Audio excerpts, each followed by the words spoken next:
darlings, so it's Robin here, guys. Welcome to Oracle Rising. So I'm gonna do a full moon tarot card reading for you guys for the July 13th full moon. It's gonna be a super moon, apparently gonna be one of the closest super moons, I think, if not the closest super moons this year. So it should be really bright. I hope you don't get a lot of cloud cover.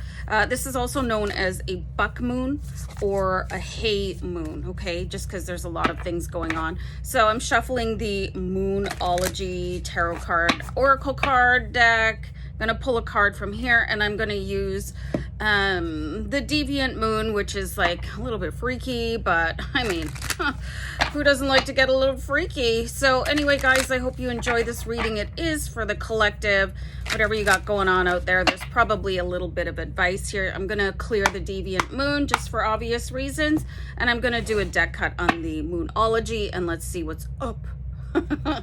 Anyway, okay, so this is absolutely a stunning card to start off with, and don't let pride get in your way, okay? So, so this could, I'm just gonna switch my lighting here a little bit because it's harsh.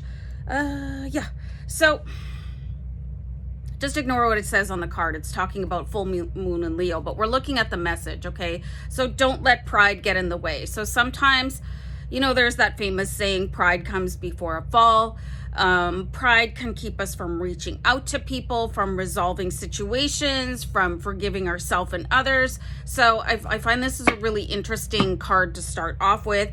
I think there's certain situations where people might feel like they're lowering themselves, and I think if somebody has that type of an opinion about themselves, that they have to lower themselves to communicate with somebody else, that's a big, huge problem to start off with, okay? So that's an aspect of pride, okay? So pride, there's a difference between having pride, I think, and being proud of something, okay? So pride, it really resonates with the energy of ego for me.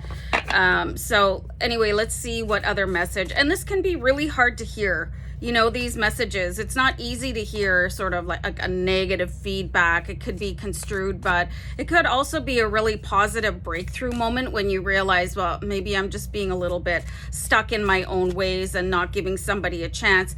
Also, there's things that you guys can do if we're talking about reconciliations. You can write an apology letter or a forgiveness letter and never send them, okay? So anyway, let's see what else is going on here. We do have the Fool card. So it does look like there's a brand new beginning coming in for you guys with the Fool card, and this is a very exuberant very excited Fool card. He's like, woohoo, let's go. But to me, what I'm getting here from my guides and the cards is that there is some situation that is just, it's causing a block, okay? There's this something weighing very heavily on your heart, and it's absorbing all the energy like it's a gigantic negative sponge from hell. So we got to do something about that. Maybe you want to have a really honest look at yourself, and these can be quite uncomfortable sessions, but just keep in mind that the most amount of growth that you can experience, angel number 333, they come from periods of discomfort, okay? So what is it that you would like to get on with in your life, and what is holding you back? And is it something to do with an energy that you're holding on to for too long? And is it because, I don't know, like, do you think you're better than somebody else? Like, I'm not saying these things in a negative way, you guys. It's like really having that open, honest ability to look at yourself and say, okay, well, I could really improve on this, or maybe I overreacted, or, you know, something happened. And this can really be common for all of us, because when emotion gets in the way, that's when everything gets blown apart, like blown into pieces, because things can escalate, and then we hang on to things, and then it's sitting in your body, and that's when a nice qigong practice could come in handy for you. So anyway, we do have the Knight of Swords here. So look at this. It's like all these defense mechanisms are put up here with the, did I say king or knight? So anyway, the knight, and you're ready to charge back at somebody because there's just this like emotional thing, you know, it's like an anchor and you threw it out and it's dragging you down from experiencing your best life. You just want to go and get somebody and maybe like verbally dissect them. Like, it's not pretty, okay? And we're all guilty of this, you guys, myself included.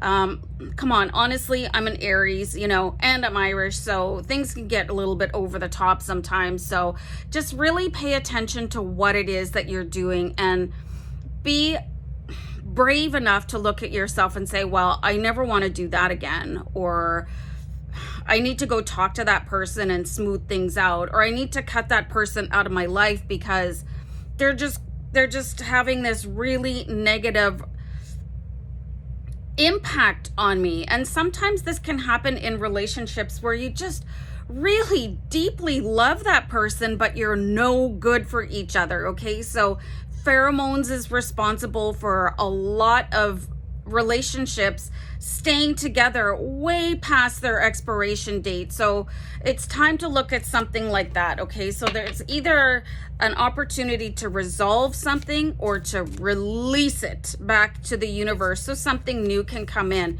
And I'm getting stink eye from Lacey. I'm not exactly sure why. What's up, dog? Anyway, so one more, okay? So we have the Knight of Wands. So really there's something on your back. You know that phrase, it's like the monkey on your back. There's clearly something riding you the wrong way. It's rubbing you the wrong direction. It's taking you down a path that you just don't want to be on. And again, like, I think the only positive card here so far is the Fool card, and you're just dying to start over again, but somebody or something, and it's probably you, because we could all be our own worst enemies, especially this negative self-talk. Have you ever been in an argument with somebody and it's over and you keep on thinking about it and you're just like, oh, I should have said this, and oh, how dare they say that, and it just keeps on like going and going and going. That's your ego and your pride. That's not your sanity. It's not your heart and soul and your love and light. It is like this darkness. It's your shadow self definitely coming up and saying, well, how dare they, you know, and this is your pride. And it's just like, it can be really ugly, okay? So I would really expect something like this to happen for you guys, where you're just absolutely behaving ridiculously, and you're going to have to recognize childish behavior when it happens and just say, I can do better than this, you know?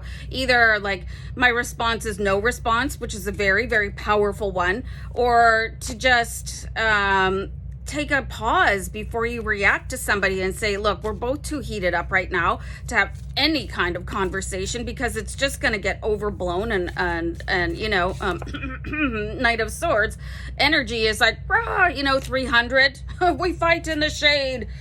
So anyway, and then see, here's the Moon. Also, you guys, look at this Moon card, because it is really, really renowned for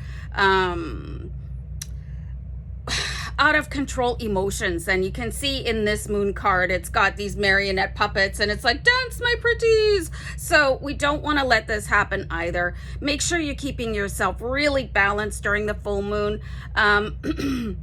You know, there's a lot of, and people say this is a fallacy, that this brings out the crazy side in people, but I beg to differ, because things happen on full moons too. So you might want to spend this time not isolating, but do you know what I mean? Staying in the comfort of your home and staying with people that don't rub you the wrong way, and just counteracting these negative effects of the full moon, okay? I love full moons. They're beautiful. They're very powerful. So maybe focus on your full moon rituals, your full moon baths, your full moon water, whatever it is that you're doing for yourself, because there's a lot of supercharged energy here, and it could run away with you so quickly, and it could really just impede this beautiful energy and flow that you want to get out and put into the world. So I'm going to pull another Moonology card. And you know what? Sometimes I think when we do things that are overblown, or like maybe overreactionary or over emotional, we're so embarrassed by it that we cover that with, you know, nothing happened. So just get honest with yourself, you guys. Like, get real with yourselves, and it's okay, you know. And the pride could be forgiving yourself as well, you know. I might have said that already, but I do tend to babble. I think, is this 2 cards or 1? I don't know. I think it's 1, and I'm gonna wreck it if I keep doing that. Hold on. Oh, great. Okay, so the energy is gaining momentum. Okay, so you got to be careful out there for this full moon, you guys. I mean, things like hormones are raging. You know what I mean? So, like, you got to watch your communications. Honestly, I would really expect people to have just ridiculous, stupid spats right now, okay? But sometimes you just have to take the high road, say nothing, do nothing, or even if you don't feel sorry, extend an apology, because this looks like absolutely brutal energy for this full moon. So I'm probably just gonna hide in my house for this one, no lie. Good luck, you guys, and I'm gonna talk to you really soon. Okay, bye.